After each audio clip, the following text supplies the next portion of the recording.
Hello. You guys might be here because you want to learn about the murder of JonBenet. Well, here's the man that I believe did it. Michael Helgoff. Michael Helgoff is a person in society who other people might find crazy. So I'm going to go step by step of why I think he did this. First, we start at the break-in.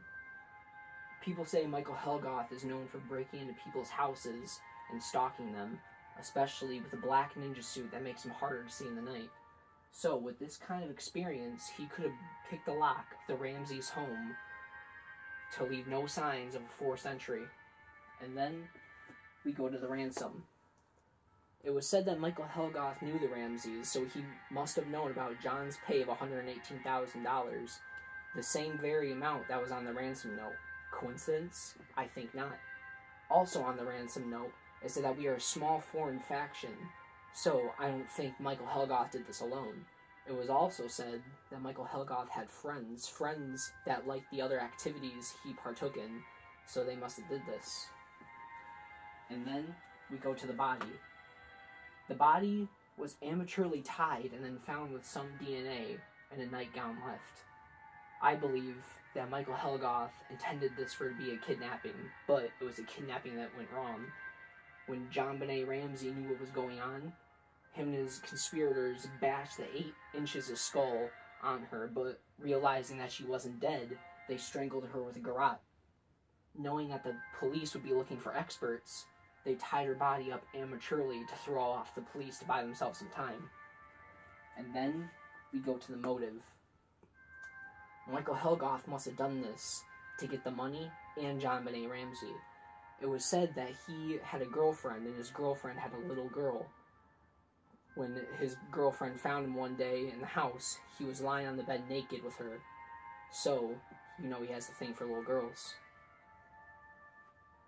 And on the day after a speech was made, indirectly talking to the killer about how new evidence and technology could lead to finding JonBenet's killer, Michael Helgoff was found dead.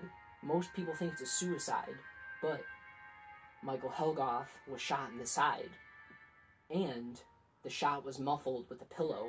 Why would you want your suicide to be silent? And why wouldn't you shoot yourself in the head or in the mouth like most people do? That's why he was murdered. When he saw that speech made on live TV, he cracked. He was under pressure, so his friends knew this that were with him on that night, and they killed him to keep him silent.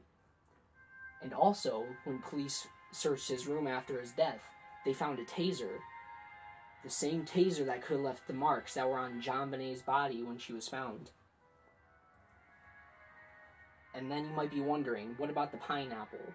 What about the DNA? Well, it's not common for kids to wake up in the middle of the night for a midnight snack. So JonBenet and Burke woke up. Burke got the pineapple bowl for JonBenet. That's why his fingerprints were on the bowl. When they were both satisfied, they went back to bed. And then the DNA. Police said that Michael Helgoff's DNA was not a match. So, it was his other friends, unsuspecting friends that the police would never ever look at. That's what I believe. And that's what I hope you'll all believe.